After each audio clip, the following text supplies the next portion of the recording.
Hey guys, कैसे हैं आप लोग। Welcome back to my channel. तो यार NICL AO का प्री का एग्ज़ाम हो गया और उसका स्ट्रैटेजी का वीडियो मैंने कल डाला है अपने चैनल पे। उसको आप चाहे तो जाके चेकआउट कर सकते हैं। तो मेरे अटेम्प्ट्स 84 रहे हैं इस एग्ज़ाम के प्री में। तो एक्सपेक्टेड कट ऑफ की अगर बात करें तो काफ़ी सोर्सेज से मैंने देखा तो कहीं पे 75 प्लस बता रहे हैं, कहीं पे 65 प्लस माइनस 5 बता रहे हैं, तो कहीं पे 62 प्लस माइनस 5 बता रहे हैं, कोई बोल रहा है 80 प्लस जाएगा। तो देखो यार, ऐसा है कि कट ऑफ का कोई नहीं प्रेडिक्ट कर सकता। वो आप SBI क्लर्क से आपको पता लग ही गया है, क्योंकि आजकल एग्ज़ाम ऐसे अनप्रेडिक्टेबल हो गया और कट ऑफ कोई प्रेडिक्ट नहीं कर सकता है। तो जनरली अगर वैकेंसी इसमें कम है तो एटलीस्ट है कि 70 प्लस तो जाएगी ही जाएगी, ये तो श्योर लग रहा है, क्योंकि इसमें सीट्स काफ़ी कम है। तो अगर आप लोग के अटेम्प्ट 70 प्लस है, 70 प्लस के अप्रॉक्स अगर आपने अटेम्प्ट किया है, तो मैं बोलूँगा कि आप मेंस के लिए प्रिपेयर करिए। क्योंकि हो सकता है अगर आप सोचे कि नहीं इसमें नहीं होगा, 80 प्लस जाएगा कट ऑफ, और आपने प्रिपेयर ही नहीं किया और प्री के रिज़ल्ट के दिन अगर आपका क्लियर हो गया, तो फिर आपके पास टाइम बहुत कम बचता है, तो फिर आपके पास और कुछ नहीं रहेगा, तो फिर आपका मेंस ऐसे भी नहीं क्लियर होगा, क्योंकि उतने थोड़े से टाइम में आप कुछ नहीं कर पाएंगे। तो इससे बेटर है कि आप प्रिपेयर करिए। अगर 70 प्लस आपने अटेम्प्ट किया है तो आप मेंस के लिए प्रिपेयर करिए।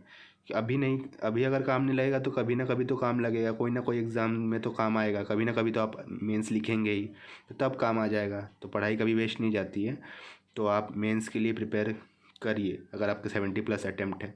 और अगर आप कैटेगरी में फॉल करते हैं तो अगर आपका 60 प्लस भी है तो भी आप प्रिपेयर करिए। अगर आप SC ST OBC या कोई और कैटेगरी से बिलोंग करते हैं तो फिर तो भी आप प्रिपेयर करिएगा 60 प्लस का है। तो चलिए अगर अभी बात करते हैं मेंस का कैसा स्ट्रैटेजी रहेगा मेरा, और आप लोगों को अगर अच्छा लगे तो आप लोग भी ये इम्प्लीमेंट कर सकते हैं। तो पहला तो है कि इसमें इस बार कंप्यूटर नॉलेज जो है इसको ऐड किया गया है। तो कंप्यूटर नॉलेज इस बार ऐड किया गया है, तो ये भी 50 मार्क्स का होगा। और टोटल मार्क्स की अगर बात करें तो 250 मार्क्स का इस बार पेपर होगा। और टोटल 5 सेक्शंस इस बार ऐड किए गए हैं। एक सेक्शन कंप्यूटर नॉलेज का इस बार ऐड हुआ है, 250 मार्क्स का पेपर होगा इस बार।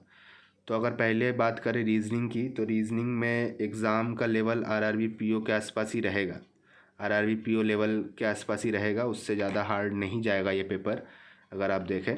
और 40 मिनट्स का ये रीजनिंग सेक्शन आपको मिलेगा आपको सॉल्व करने के लिए। और मैं जो फॉलो करूँगा वो है गाइडली का बंडल PDF का जो कोर्स है, उसको मैं सेक्शनल लगाऊंगा रीजनिंग के लिए। और जो मेरे बच गए हैं मॉक्स, लेफ़्ट ओवर मॉक्स है पिछले साल के NIACL AO के, RRB PO के, SBI क्लर्क और IBPS क्लर्क मेंस के, वो मैं लगाऊंगा। और मेरा एम्फेसिस तो सेक्शनल पे रहेगा, क्योंकि अगर आप सेक्शनल में एक सेक्शन अच्छा स्ट्रॉन्ग कर ले तो आपका एग्ज़ाम निकलने का चांस बहुत बढ़ जाता है। तो सेक्शनल पे आपको भी मैं बोलूँगा कि ज़्यादा फोकस करिए। और इस एग्ज़ाम का लेवल RRB PO के आसपास ही रहेगा, उससे कम हो सकती है, उससे ज़्यादा होने के चांसेस बहुत ही कम है। बट कुछ कह नहीं सकते, क्योंकि SBI क्लर्क में ऑलरेडी काफ़ी ज़्यादा हार्ड पेपर आपको देखने को मिला ही है, तो कुछ कह नहीं सकते। लेकिन इंश्योरेंस का जनरली उतना हार्ड होता नहीं है, तो इसीलिए RRB PO और SBI clerk IPS clerk mains level का अगर आप तैयारी करें तो काफ़ी होगा। और अगर एक सेफ स्कोर की बात करें जो आपको टारगेट करना चाहिए रीजनिंग में आउट ऑफ 50, तो वो 35 to 40 है। और ये अचीव किया जा सकता है, क्योंकि क्वेश्चंस उतने ज़्यादा हार्ड नहीं आएंगे। तो अगर आप एक दो पजल स्किप भी कर दें तो आपको 35 to 40 टारगेट करना ही चाहिए रीजनिंग में। तो अभी अगर बात करें नेक्स्ट सेक्शन की, जो कि है क्वांट्स, तो क्वांट्स में भी आपको 50 क्वेश्चंस 40 मिनट्स देखने को मिलेंगे। और इसमें भी मेरा गाइडली बंडल का जो PDF कोर्स है मैं उसी से क्वेश्चन सॉल्व करूँगा। और क्लर्क का मेंस लेवल का जो सेक्शनल मेरा बच गया है, या फुल मॉक में खाली क्वांट्स का सेक्शन भी मैं प्रैक्टिस के लिए यूज़ करूँगा। अपार्ट फ्रॉम दैट, अगर आपका अर्थमेटिक वीक है, जैसे मेरा उतना स्ट्रॉन्ग नहीं है अर्थमेटिक, कुछ कुछ टॉपिक ही स्ट्रॉन्ग है, तो आप फोकस कर सकते हैं DI पे, अच्छे लेवल के DI प्रैक्टिस कर सकते हैं। और स्पीड मैथ्स से फोकस कर सकते हैं, क्योंकि इस एग्ज़ाम पे स्पीड मैथ्स आएगा, आपको देखने को मिलेगा स्पीड मैथ्स। तो आप DI और स्पीड मैथ से फोकस कर सकते हैं। और अर्थमेटिक के कुछ कुछ चैप्टर को बहुत स्ट्रॉन्ग प्रिपेयर करिए कि अगर उस चैप्टर से क्वेश्चन आए तो ना छूटे। तो अर्थ क्वांट्स जनरली सबका उतना अच्छा होता नहीं है, बहुत कम बच्चों का ही क्वांट्स मतलब बहुत ही अच्छा होता है। तो क्वांट्स में अगर आपको एक एवरेज अटेम्प्ट की बात करें जो आपको टारगेट करना है, वो 20 to 25 आपको टारगेट करना है। टारगेट स्कोर आपका इतना होना चाहिए क्वांट्स में जो आपको टारगेट करना है, ठीक है। तो अभी अगर नेक्स्ट सेक्शन की बात करें इंग्लिश, तो इसमें मैं उतना आपको कुछ सजेस्ट नहीं कर पाऊँगा, क्योंकि इंग्लिश मेरा जनरली स्ट्रॉन्ग है, तो मैं इसको पढ़ता ही नहीं हूँ, मैं खाली मॉक से ही इसका मेरा हो जाता है इंग्लिश का प्रिपरेशन। तो मॉक्स लगाइए सेक्शनल, मैं बोलूँगा इंग्लिश के लिए 40 मिनट्स इसमें भी है, 50 क्वेश्चंस आपको मिलेंगे। और एडिटोरियल्स जो है वो आप आरसी के लिए यूज़ कर सकते हैं, पढ़ सकते हैं, ताकि आपको लंबे पैसेज पढ़ने की आदत हो जाए। तो जब आपको एग्ज़ाम में लंबे लंबे पैसेज मिले, हार्ड हार्ड वर्ड्स मिले, तो आपको काफ़ी ईजिली समझ में आए वो चीज़। तो इंग्लिश अगर आपका स्ट्रांग है, देखिए दो तरह की होती है। अगर आपकी इंग्लिश स्ट्रांग है तो आप डेफिनेटली इसमें 40+ का टारगेट करिए, और ये अचीवेबल है, इंग्लिश में आप ला सकते हैं 40+ अगर आपका बहुत अच्छा है। और अगर आपका इंग्लिश वीक है तो हो सकता है आपका कौन सा अच्छा हो, तो आपको मार्क्स लाना है। आप कहीं से भी मार्क्स लाइए, चाहे इधर से लाइए या उधर से लाइए, आपको मार्क्स लाना है। अगर आप इंग्लिश में कम अटैम्प्ट कर रहे हैं तो क्वांट्स आपका स्ट्रांग होगा, आप क्वांट्स में ज़्यादा मार्क्स लाइए। अगर क्वांट्स आपका थोड़ा सा वीक है तो इंग्लिश में अच्छे मार्क्स लाइए। आपको कहीं ना कहीं से ओवरऑल मार्क्स निकालना है और सेक्शनल निकालना है, ठीक है। तो इसमें जिसका इंग्लिश अच्छा है वो 40+ टारगेट करे डेफिनेटली, और जिनका इंग्लिश थोड़ा सा वीक है वो 25 to 30 टारगेट कर सकते हैं। और नेक्स्ट सेक्शन आएंगे जो कि एक बहुत ही अच्छा बोनस सेक्शन, इस बार मैं कहूँगा ये काफ़ी अच्छा जैकपॉट हो सकता है आपके लिए और मेरे लिए भी। तो ये कंप्यूटर नॉलेज है। तो कंप्यूटर नॉलेज में आपका लिमिटेड चीज़ ही है, 30 मिनट से 50 क्वेश्चन है, मार्क्स सबका सेम है। तो इसमें भी आपको 50 मार्क्स मिल सकते हैं अगर कंप्यूटर में लिमिटेड चीज़ है। तो मैं इसमें दो ही चीज़ फॉलो कर रहा हूँ, ऑलीपोर्ट का PDF और अरिहंत का कंप्यूटर अवेयरनेस का जो बुक है वो मैं डिटेल्स में पढ़ूंगा। और जब ये दोनों कंप्लीट हो जाए आपका भी, तो आप यूट्यूब में कोई भी चैनल कंप्यूटर अवेयरनेस मैराथन लिख के सर्च कर सकते हैं, यूट्यूब में आपको मिल जाएगा MCQ प्रैक्टिस, वो आप देख लीजिए। तो आपको बहुत सारा क्वेश्चन मिल जाएगा, उससे आपका प्रैक्टिस हो जाएगा कंप्यूटर का, ठीक है। और टारगेट स्कोर अगर कंप्यूटर में बात करें तो लिमिटेड चीज़ें हैं, अगर आप अच्छे से पढ़ लें और इजी क्वेश्चन आए तो आप डेफिनेटली 40+ भी टारगेट कर सकते हैं। इवन कि अगर बात करूँ कुछ कुछ एग्ज़ाम में तो मतलब 45, मतलब फुल स्कोर भी बच्चे टारगेट करते हैं, और आता भी है बहुत जन का 2-3 मार्क्स कम। तो हो सकता है कंप्यूटर आपके लिए बोनस एक बहुत ही अच्छा सेक्शन इन्होंने ऐड किया है, जो कि काफ़ी स्कोरिंग हो सकता है अगर आपने अच्छे से प्रिपेयर किया तो।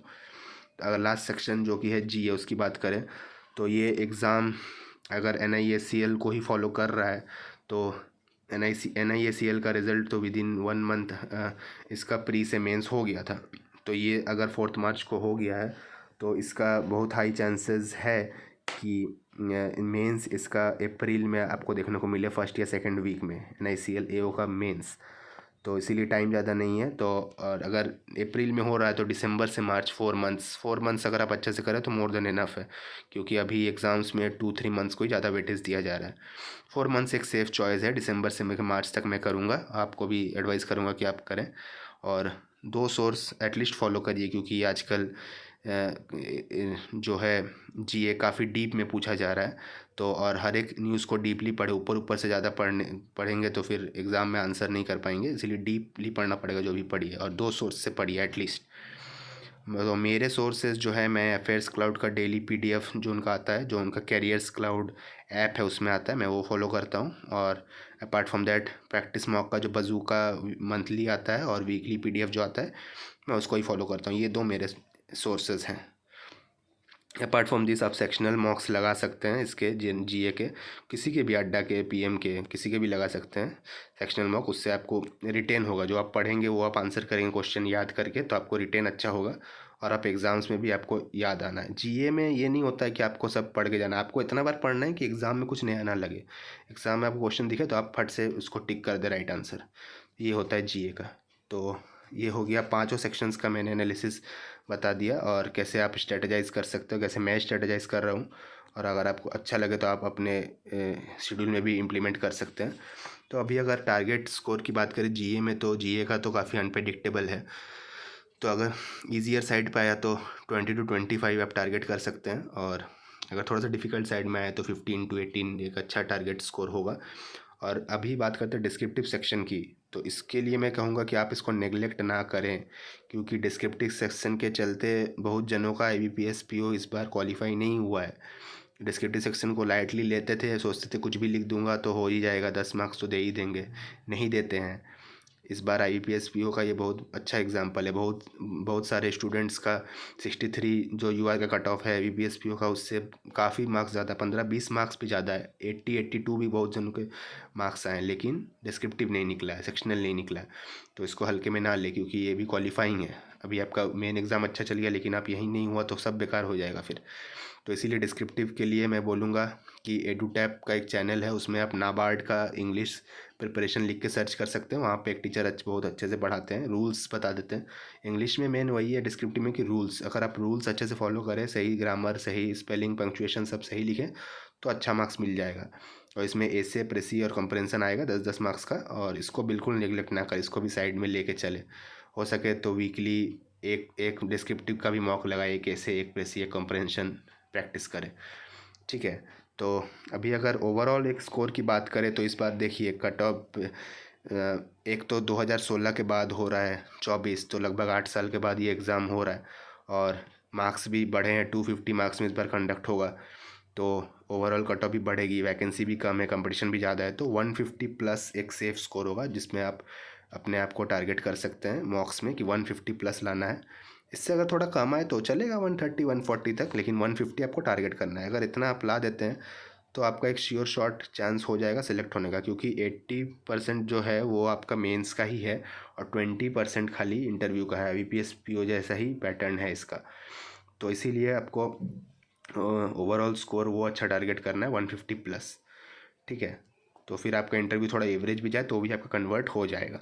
अभी अगर प्रीवियस ईयर कट ऑफ की बात करें तो यूआर में की क्वांट्स 9.75 गई थी, रीजनिंग 20.5, ये सब आउट ऑफ 50 है। जीए 13.25, इंग्लिश 12.25 और ओवरऑल कट ऑफ 99.25 गई थी पिछली बार। डिस्क्रिप्टिव की कट ऑफ 15 थी।